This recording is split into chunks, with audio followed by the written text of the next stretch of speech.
नमस्कार बच्चों, आज हम पढ़ेंगे पाठ सुमिरनी के मन के, जो पंडित चंद्रधर शर्मा गुलेरी द्वारा लिखा गया है। यह पुस्तक आपकी अंतरा भाग 2 है, उसी पे आधारित यह पाठ है। तो आइए पढ़ते हैं पंडित चंद्रधर शर्मा गुलेरी जी का जीवन परिचय। पंडित चंद्रधर शर्मा गुलेरी का जन्म पुरानी बस्ती जयपुर में हुआ। गुलेरी जी बहुभाषाविद थे। बहुभाषाविद मतलब बहुत से भाषाओं का ज्ञान उनको था। संस्कृत, पाली, प्राकृत, अपभ्रंश, ब्रज, अवधी, मराठी, गुजराती, राजस्थानी, पंजाबी, बांग्ला के साथ अंग्रेजी, लैटिन तथा फ्रेंच आदि भाषाओं में भी उनकी अच्छी गति थी। तो आप इसी से समझ सकते हैं बच्चों कि वह बहुभाषाविद थे, अन्य भाषाओं के विद्वान थे, जानकार थे। वे संस्कृत के पंडित थे। प्राचीन इतिहास और पुरातत्व उनका प्रिय विषय था। उनकी गहरी रुचि भाषा विज्ञान में थी। गुलेरी जी की सृजनशीलता के 4 मुख्य पड़ाव हैं। एक तो वह समालोचक के रूप में जाने जाते हैं, जो 1903 से 6 ईस्वी तक के बीच का है। दूसरा है मर्यादा 1911 से 12, प्रतिभा 1918 से 20 और नागरी प्रचारणी पत्रिका 1920 से 22। तो ये 4 जो हैं ये मुख्य पड़ाव हैं इनकी सृजनशीलता के। इन पत्रिकाओं में गुलेरी जी का रचनाकार व्यक्तित्व बहुविध उभर कर सामने आया है। उन्होंने उत्कृष्ट निबंधों के अतिरिक्त 3 कहानियाँ, सुखमय जीवन, बुद्धू का कांटा और उसने कहा था, भी हिंदी जगत को दी।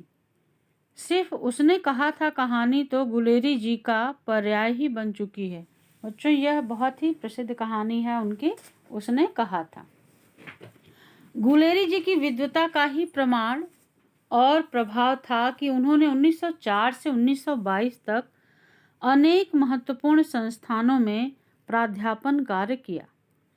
इतिहास दिवाकर की उपाधि से सम्मानित हुए और पंडित मदन मोहन मालवीय के आग्रह पर 11 फरवरी सन 1922 ईस्वी को काशी हिंदू विश्वविद्यालय के प्राच्य विभाग के प्राचार्य बने। अब बच्चों, जो पाठ हम पढ़ने जा रहे हैं उसके अंतर्गत 3 लघु निबंध हैं।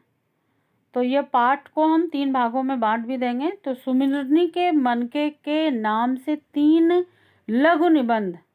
पहला क्या है? बालक बच गया। दूसरा है घड़ी के पुर्जे और तीसरा है ढेले चुन लो। पाठ्य पुस्तक में दिए गए हैं इसमें। तो हम इन तीनों का ही अध्ययन करेंगे, जिसमें से पहला है बालक बच गया निबंध। तो बालक बच गया निबंध का जो मूल प्रतिपाद्य है वह है शिक्षा ग्रहण की सही उम्र। मतलब हमें किस उम्र में शिक्षा ग्रहण करनी चाहिए, वह इस पाठ का पूरा मूल है, निचोड़ है। लेखक मानते हैं कि हमें व्यक्ति के मानस के विकास के लिए शिक्षा को प्रस्तुत करना चाहिए। किसके लिए? मानस के विकास के लिए, शिक्षा के लिए मनुष्य को नहीं। हमारा लक्ष्य है मनुष्य और मनुष्यता को बचाए रखना। मनुष्य बचा रहेगा तो वह अपने समय आने पर शिक्षित किया जा सकता है। लेखक ने अपने समय की शिक्षा प्रणाली और शिक्षकों की मानसिकता को प्रकट करने के लिए अपने जीवन के अनुभव को हमारे सामने अत्यंत व्यावहारिक रूप में रखा है। लेखक ने इस उदाहरण से यह बताने की कोशिश की है कि शिक्षा हमें बच्चे पर लादनी नहीं चाहिए, बल्कि उसके मानस में शिक्षा क्या करनी चाहिए? शिक्षा की रुचि उत्पन्न करने वाले बीज डालने चाहिए। तो उन्होंने कहा है कि यदि शिक्षा की रुचि पैदा करने वाले बीज डाले जाएं तो सहज पके सो मीठा होए। यानी कि जो बीज हमने डाला है वह अगर अपने आप सहजता पूर्वक विकसित होता है, पुष्पित होता है, पल्लवित होता है, तो उसका जो परिणाम होगा वह अच्छा होगा। अगर हमने किसी को ज़बरदस्ती जो है वो शिक्षा देने की कोशिश की तो ये निश्चित मान लीजिए कि हम उसको किसी भी स्थिति में शिक्षित नहीं कर सकते। इसीलिए शिक्षा देते समय बच्चों क्या होता है कि आपको शिक्षा ग्रहण करने का एक वातावरण उत्पन्न किया जाता है, जिससे आप अपनी मानसिक स्थिति को बना पाएँ कि आप उस बात को, उस कार्य को ग्रहण करेंगे जो आपको सिखाई या बताई जा रही है। अगर ज़बरदस्ती किया जाएगा तो वह निश्चित है कि वह किसी भी तरह से आपके मानस पटल पे अंकित नहीं हो पाएगी। कहते हैं ना, एक उदाहरण देते हैं कि घोड़े को नदी तक तो लाया जा सकता है, लेकिन ज़बरदस्ती उसे पानी नहीं पिलाया जा सकता।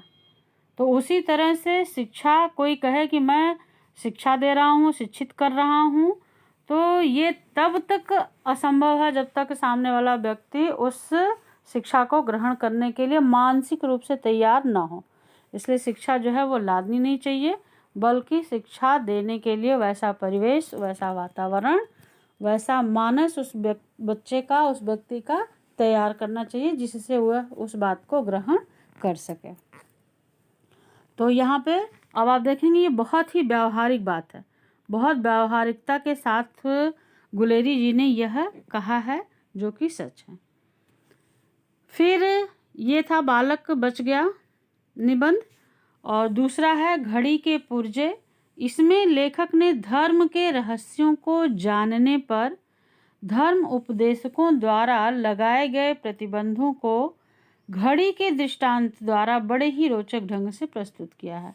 दृष्टांत मतलब उदाहरण, कि कुछ लोग ऐसे हैं जो देखते हैं ना, धर्म गुरु बनते हैं, धर्म उपदेशक बनते हैं और यही ग्रहण करना चाहिए, ये ग्राह्य है, ये ग्रहण नहीं करना चाहिए, इस तरह के नियम कानून प्रतिबंध जो बनाने लगते हैं, उसको इन्होंने बड़े ही रोचक ढंग से प्रस्तुत किया है। उसके बाद है अगला जो है वो ढेले चुन लो। इसमें जो है लोक विश्वासों में निहित अंधविश्वासी मान्यताओं पर चोट की गई है। तीनों निबंध समाज की मूल समस्याओं पर विचार करने वाले हैं और इनकी भाषा शैली कैसी है, सरल, बोलचाल की होते हुए भी गंभीर ढंग से विषय प्रवर्तन करने वाली है। तो चलो बच्चों, अब हम लोग पढ़ते हैं सुमिरनी के मनके का पहला भाग, बालक बच गया। देखिए इसमें चित्र भी है, आप देख रहे हैं कि चित्र है एक, इसमें गुरुजी भी दिखाई दे रहे हैं, माता पिता भी दिख रहे हैं, बच्चा भी दिख रहा है और अध्यापक जी तो दिख ही रहे हैं आपको। तो इस तरह का ये चित्र है।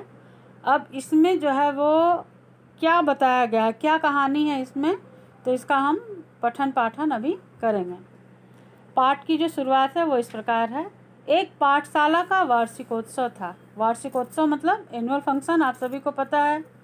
मैं भी वहाँ बुलाया गया था। वहाँ के प्रधान अध्यापक का एकमात्र पुत्र, जिसकी अवस्था 8 वर्ष की थी। कितने वर्ष का था वो बालक? 8 वर्ष का था। लेखक ने कहा कि उस स्कूल का, पाठशाला का वार्षिकोत्सव था, एनुअल फंक्शन था, तो वहाँ उन्हें भी बुलाया गया था। और वहाँ एक प्रधान अध्यापक थे, उनका एकमात्र पुत्र था, उसकी अवस्था जो है वो 8 वर्ष की थी। उसे बड़े लाड से नुमाइश में मिस्टर हादी के कोल्हू की तरह दिखाया जा रहा था। बड़े लाड से नुमाइश मतलब प्रदर्शनी, दिखावा करना। मिस्टर हादी के कोल्हू की तरह दिखाया जा रहा था। कोल्हू की तरह मतलब, कोल्हू आपको पता है, कोल्हू जो है वो पहले के समय में, आज का समय तो मशीनीकरण का है, पहले के समय में सरसों के से तेल निकालने के लिए बैलों को जो है वो कोल्हू में बांध दिया जाता था और वो चक्कर लगा लगा करके जब लगाते थे तो उसी से तेल निकाला जाता था। तो इस तरह से सभी तिलहन का तेल वहाँ निकाला जाता था और इसको ही कोल्हू का बैल कहते हैं। या आप देखेंगे कि गन्ने का रस निकालने के लिए भी कोल्हू चलता है। तो अब तो मशीन से गन्ने का रस निकाल लिया जाता है, पहले के समय में बैलों के द्वारा ही यह कार्य होता था। तो अब इस तरह से यहाँ पर बच्चे को क्या दिखाया जा रहा है, बच्चे को एक नुमाइशी तौर पे, प्रदर्शनी के तौर पे, जैसे होता है ना, कभी आप देखते हैं घर में कोई पहले के समय में ज़्यादा होता था ये कि कोई आ गया मेहमान, दूर दराज का रिश्तेदार, तो आप तुरंत बच्चे को उसमें कहते थे चलो बेटा 3 का पहाड़ा सुनाओ, ABCD सुनाओ। तो इस तरह से हम क्या करते थे, अपने बच्चे की नुमाइश करना शुरू कर देते थे, प्रदर्शनी, कि बहुत कुछ उससे आता है। ऐसा ही दृश्य यहाँ भी है। कह रहे हैं कि उसका मुंह पीला था। बच्चे का रेखा चित्र प्रस्तुत किया जा रहा है। 8 वर्ष का था, उसका मुंह पीला था, आंखें सफ़ेद थीं, दृष्टि भूमि से उठती नहीं थी, अर्थात वह नीचे ही देखता था। नीचे देखना मतलब वह बहुत इधर उधर चकमका करके नहीं देखता था। प्रश्न पूछे जा रहे थे, उनका वह उत्तर दे रहा था। तो दृष्टि भूमि से उठती नहीं थी, इसमें आप कह सकते हैं कि उसका व्यवहार भी दर्शाया जा रहा है कि वह बहुत ही अच्छा और सभ्य बच्चा था, ऐसा भी कहा जा सकता है। धर्म के 10 लक्षण वह सुना गया। धर्म के 10 लक्षणों के बारे में उसने सुनाया। 9 रसों के उदाहरण दे गया। तो आप देखेंगे जो आपके पाठ्यक्रम में पढ़ाया जाता है, ये सारी चीज़ें उसको याद थी और उसने बताया। पानी के 4 डिग्री के नीचे शीतलता में फैल जाने के कारण, शीतलता मतलब शीतलता में फैल जाने के कारण और उससे मछलियों की प्राण रक्षा को समझा गया। क्या क्या बातें उसने समझाई? उसने धर्म के 10 लक्षण सुना दिए, 9 रसों के उदाहरण दे डाले, पानी के 4 डिग्री नीचे की जो शीतलता है और उससे मछलियों की जो प्राण रक्षा होती है, कैसे होती है, उसको समझा गया। चंद्र ग्रहण का वैज्ञानिक समाधान दे गया। अभाव को पदार्थ मानने न मानने का शास्त्रार्थ कह गया। और इंग्लैंड के राजा 8वें हेनरी की स्त्रियों के नाम और पेशवाओं का कुर्सीनामा मतलब शासन, राज, उनका कितने से कितने समय तक कौन सा राज किस शासक ने किया था, यह सब उस बच्चे ने सुना दिया। अब उससे पूछा गया कि तू क्या करेगा। भाई जब आप देखते हैं बहुत होनहार कोई बालक होता है तो उससे पूछा जाता है कि भाई तुम क्या बनोगे बेटे पढ़ लिख करके। तो उससे भी ये पूछा गया कि भाई तुम क्या करोगे। बालक ने सीखा सिखाया उत्तर दिया कि मैं यावत जन्म लोक सेवा करूँगा। यावत जन्म मतलब जीवन भर। तो अब उतना छोटा बच्चा, 8 साल का बच्चा, जीवन भर सिर्फ लोक सेवा करेगा, इस तरह यदि कह रहा है तो अब ये यहाँ पर लेखक ने कहा है कि सीखा सिखाया उत्तर दिया उसने, यानी कि यह उसका खुद का व्यक्तिगत जो है उत्तर नहीं था, बल्कि क्या था, यह उससे कहलवाया गया था। अब जितने लोग उस सभा में थे, जब ऐसी बातें 8 साल के बच्चे के मुख से सुनेंगे तो जाहिर सी बात है कि सब वाह वाह करने लगेंगे। सभा जो है वाह वाह करती सुन रही थी। पिता का हृदय उल्लास से भर रहा था। एक वृद्ध महाशय ने उसके सिर पर हाथ फेरकर आशीर्वाद दिया और कहा, जो तू इनाम मांगे वही दें। तो एक जैसे होते हैं घर में बड़े बुजुर्ग होते हैं, तो उस सभा में, उस समारोह में एक वृद्ध महाशय भी थे और उन्होंने उस बच्चे के सिर पे शाबाशी देते हुए हाथ फेरा और उसने यह कहा कि भाई तू जो इनाम मांगेगा वह मैं तुझे दूंगा। बालक कुछ सोचने लगा। अब आप स्वयं इस बात को सोचिए, आपके समक्ष ये बात मैं रख रही हूँ कि जब इस तरह के बालक की विशेषताओं से आप परिचित हुए अभी, तो आप क्या सोचेंगे कि वह बालक क्या मांगेगा। चलिए आगे चलते हैं। पिता और अध्यापक इस चिंता में लगे कि देखें यह पढ़ाई का पुतला कौन सी पुस्तक मांगता है। भाई इतना ज्ञान है उस बच्चे को, तो जाहिर सी बात है कि वह क्या मांगेगा। वह कोई बहुत बड़ा ऐसा ना हो कि कोई वेद पुराण धर्म ग्रंथ की पुस्तक मांग ले, क्योंकि बहुत ही होशियार और होनहार बालक है, तो उससे उम्मीद भी लोगों को ऐसी ही थी। बालक के मुख पर विलक्षण रंगों का परिवर्तन हो रहा था। हृदय में कृत्रिम और स्वाभाविक भावों की लड़ाई की झलक आंखों में दिख रही थी। तो ये बच्चों आप देखो कि उसके हृदय में, उसके जो हृदय में आवाज़ आ रही थी वो कैसी थी, कृत्रिम, बनावटी। और स्वाभाविक जो बात थी कि वह जो खुद वो चाह रहा था, वह इन दोनों की लड़ाई जो है कि यह कहे या वह कहे, यह उसकी आंखों में दिखाई दे रही थी। कुछ खांस कर, गला साफ कर, नकली पर्दे के हट जाने पर स्वयं विस्मित होकर बालक ने धीरे से कहा, क्या कहा, क्या मांगा उसने? लड्डू। पिता और अध्यापक निराश हो गए। क्यों निराश हो गए बच्चों? वो निराश इसलिए हो गए क्योंकि उनको लगा था कि इतना होनहार बालक उनसे किसी न किसी पुस्तक की मांग करेगा, न कि खाने पीने की वस्तु या लड्डू आदि की। उनको लड्डू बच्चे का मांगना जो है वो समझ में नहीं आया, जबकि वास्तव में स्वाभाविक स्थिति, स्वाभाविक विचार यही था कि बच्चे को लड्डू चाहिए था, उससे कोई किताब नहीं चाहिए थी, उसे कोई किताब नहीं पढ़नी थी। कहें कि अब मैंने सुख से सांस भरी। पिता और अध्यापक तो निराश हो गए क्योंकि उसने लड्डू मांगा। इतने समय तक मेरा श्वास घुट रहा था। मेरा श्वास किसका? चंद्रधर शर्मा गुलेरी जी का। उनका दम घुट रहा था कि पता नहीं बच्चा क्या मांगेगा क्या नहीं, क्या मांगेगा क्या नहीं।